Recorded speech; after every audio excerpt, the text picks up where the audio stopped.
Welcome back, ladies and gentlemen. Still watching The Breakfast Show, and now we're going to talk about a very important issue for Egypt, which is the Global Alliance of National Human Rights Institutions, affiliated with the Office of the United Nations High Commissioner for Human Rights, recommended maintaining the National Human Rights Council in Egypt at level A status after having recommended in October 2020 that it will be downgraded to level B.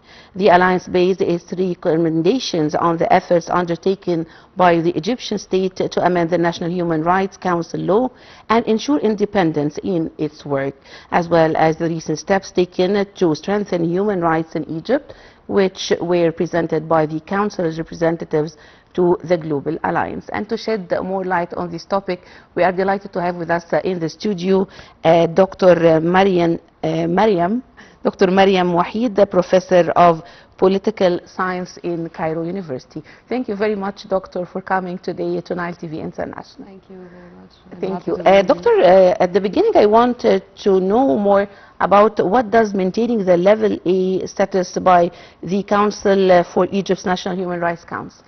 This is actually a huge advancement in the fields of human rights and the role of the National Human Rights Council in Egypt, and this has been done by great works by the council members and also the presidency and parliament members, along with civil society organizations as well. There were huge advancements promoting human rights in Egypt in the past few years, and also aligning with the developments in the role of the National Human Rights Councils all over the world, because there are advancements all over the world. So we are coping with those advancements taking place in regarding, for example, fair trial and also pre-trial detentions and all of these procedures. So trying to cope with those advancements all over the world and promoting human rights in all aspects. For example, rights of people with special needs, not to coin it disabilities, but people with special needs also. So that's the advancement,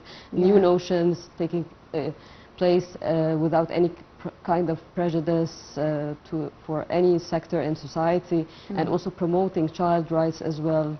Yes. And the new the changes that have been taking place also in the criminal procedures law. Yes. What are them? There are some changes taking into consideration that, for example, specifically the pre-trial period, how there can be a kind of trying to change some of the rulings. So the law has been amended, and the president took it back to the Parliament for also more discussions pro advancement of human rights. Dr. Mariam, what does the classification reflect on Egypt's overall human rights performance and institutional credibility? Yes, there are some changes taking place right now. There will be changes in the law forming the Human Rights Council in Egypt. Also, there will be changes a little bit regarding the financial aspects, also maintaining more financial independence, also some institutional reforms taking place inside the council itself, along with also trying to maintain human rights in all fields like economic rights, social rights, political rights, also in line with what's taking place globally. Yeah. National law, thank you very much for joining us today in Nile TV International. And back to our studio, we are going to now talk about Gaza reconstruction plans and the efforts exerted by Egypt and the Arab countries and the whole world to reconstruct Gaza, and in light of the rapid transformation taking place in Palestinian arena following the devastating war on Gaza, the idea of deploying an international force in the Strip has emerged as a proposed option among regional and international actors. The aim is to impose stability and rebuild the government institutions. This proposal comes at a time when Egypt, through the Gaza Reconstruction Conference, is seeking to mobilize international and Arab support to revitalize the Strip and coordinate efforts to establish a secure environment that paves the way for a comprehensive political process guaranteeing the unity of Palestinian territories and the reconstruction of Gaza. And we still have with us in the studio Dr. Mariam Wahid, the Professor of Political Science in Cairo University. Hi again, Dr. Mariam. Dr. Mariam, we would like to ask you to tell us more about the main objectives of the deploying of international forces in Gaza. Yes, actually, this was part of the U.S. President Donald Trump plan, 20-point plan, of trying to find a solution for the conflict taking place for the past 2 years. Actually, there was a very successful conference, the Peace Summit Conference held at Sharm el-Sheikh. And this was also agreed upon by different leaders around the world, that the best thing is to have the first phase of the plan, which was the ceasefire and having the truce and trying to and release the hostages and the detainees, and also trying to find out what will be the future in Palestine in the coming period, in the Gaza Strip and also the West Bank. Yeah. So the U.S. President Donald Trump talked about the importance of that Israel restrains from any attempts to annex the West Bank, and also trying to find a solution for the upcoming period to maintain the international stabilization forces. And this was a big conference. The Peace Summit was actually under the chairmanship of President Abdel Fattah al-Sisi and U.S. President Donald Trump, and this was part of the plan that there will be a kind of international stabilization forces. Yeah. So the discussion right now is part of phase 2 of the plan.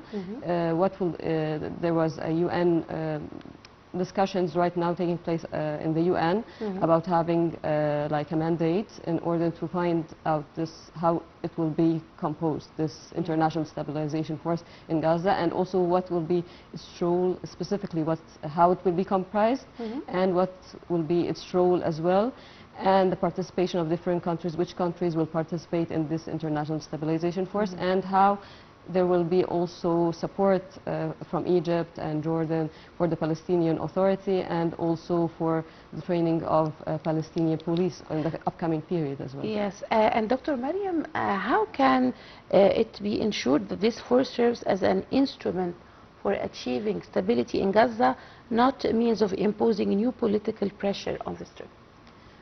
Actually, the most important thing that it should come from a UN mandate, and it has also to be from forces from different countries, not from one country, and also that so it will be United Nations forces, or not United Nations forces, but it's like a coalition for a temporary period. So it should have from all the countries, and from representatives, and it should be clear that it's for just a temporary period, for reconstruction, transitional period. That transitional period, and also because a lot of Palestinians suffered a lot in the past 2 years.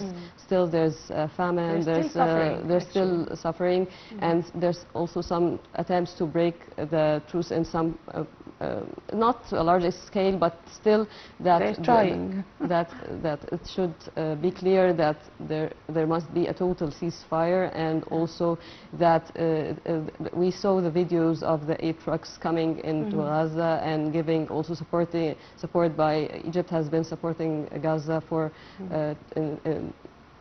tons of humanitarian aid getting into Gaza Strip in the past 2 years, and still till now. Yeah. And Dr. Mariam, what are the potential challenges facing the international forces, given the regional and international interference in the Palestinian issue? Actually, that it's the idea that the big problem was not the international pressure, not like other countries, because Palestinian people are actually struggling for getting the idea of self-determination from the very beginning. And we witnessed a great advancement for the Palestinian cause this year, when a lot of countries actually supported Palestine by recognizing it, which is the main element of any for the first time. In a while. Yes, like lately France and Great Britain, before of course Spain and Norway and Ireland and other European countries as well. So this is actually a huge advancement for the Palestinian cause, and for young Palestinians, specifically children, that they have been facing challenges that no other children have been facing in the past 2 years. Yes, of course. What are the proposed scenarios, Dr. Mariam, for the forming of a governance in Gaza during the transitional period until 2027? There are several, till now we don't have what will take place, like a document, clear document of what will take place, but there are still discussions. The US has suggested a plan, and also if you followed the international media and newspapers, they are mentioning that Israel is trying to influence this, to change this plan a little bit in terms of trying to, for example, trying to limit the role of the international forces in Palestine. So it still has a role in the place, in Gaza Strip specifically. Of course. So, Dr. Mariam, how can the participation of all Palestinian forces and factions in shaping the future of Gaza Strip be guaranteed? yes. I mean, how can they all participate in the coming period? Of course, in the Trump plan, it mentioned clearly the idea of demilitarization of Hamas, specifically. The idea that it's very important that all Palestinians participate in this process for the future of Palestine, and trying to eliminate as much as possible any kind of rivalries between the different parties in Palestine specifically, because in any country, if there's no harmony between the different political forces, this will not lead to a better future in this country. So trying to a little bit maintain more harmony between them, and also for the future of Palestine in the upcoming period, specifically that the Palestinian people suffered so much the past 2 years. Yeah. Dr. Mariam, it is expected that the United Nations or the Arab parties or Arab League will play a role in the next phase? Yes, also the Egyptian Minister of Foreign Affairs has traveled to Algeria and met with the Algerian president, and they discussed also the attempts of reconstruction of Gaza and the participation of different Arab, not necessarily by forces, but trying to participate by all means, politically, economically, and trying to maintain, even if it's like bilateral discussions at the moment, but afterwards that it will be more multilateral, specifically that we are holding a conference also by the end of this November for reconstruction of Gaza. Yes.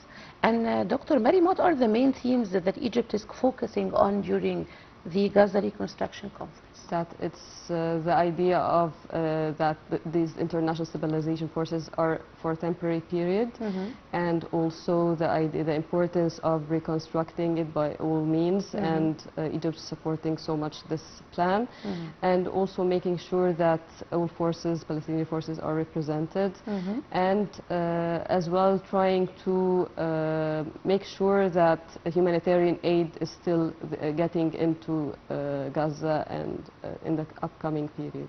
Yeah. And how does Egypt balance its humanitarian role in reconstruction with its political role as a guarantor of international Palestinian dialogue?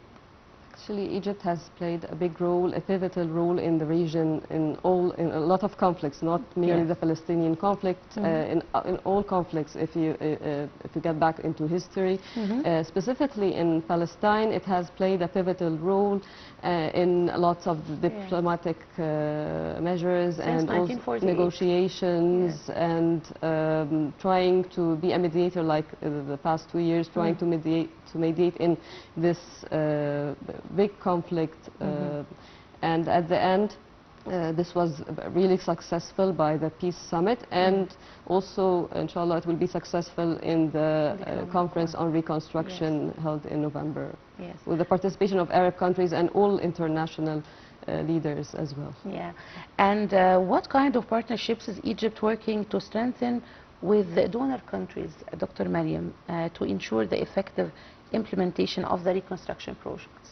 Yes, as I mentioned, that there's discussion with different Arab countries. I mean the partnerships. Does Egypt plan to make partnerships with European countries, with Arab countries for the reconstruction? Yes, there has been also, President Abdel Fattah al-Sisi has traveled to different European countries, and also the discussion with the European, especially the last visit, and met with European Union leaders and different European leaders, and also the European Commission leader. So it was big discussions, pro-partnership, specifically regarding a Palestinian case, and also different projects for different policies, economic policies in Egypt as well. We want to talk more about the Gazans, the Gazan people. What are the situation right now concerning the people, their jobs, their houses? Of course, there's a big problem, and lots of people lost their homes. But if I followed the news also that there was a big gallery, like children drawing for hope to Palestine, and this was really nice to see those drawings again, and that peace is possible as well, and that there's a possibility for a two-state solution and a state for Palestinians, because they deserve this. Yes, of course. Dr. Mariam, to what extent can it be paving the way for reunification of Palestinian governing institutions before 2027? Yeah, the transitional period is supposed to be from now till 2027. Yeah. And we want to know more about the reunification of the Palestinian factions. There has to be a kind of transitional period where also politicians are trained in any country, that there should be more training for politicians to govern in the upcoming period. It starts with, for example, the local councils, and trying to eliminate the conflicts, and trying to find out what will be possible in the upcoming period. And this will be in the coming period, in the upcoming 2 years. That there will be training for politicians, and trying also to find out what will be the discussions between the different political factions, in eliminating any kinds of disputes. And Dr. Mariam Wahid, the Professor of Political Science in Cairo University, thank you very much for joining us today in Nile TV International. Thank you so much. Thank you. Well, ladies and gentlemen, short break, we'll be back.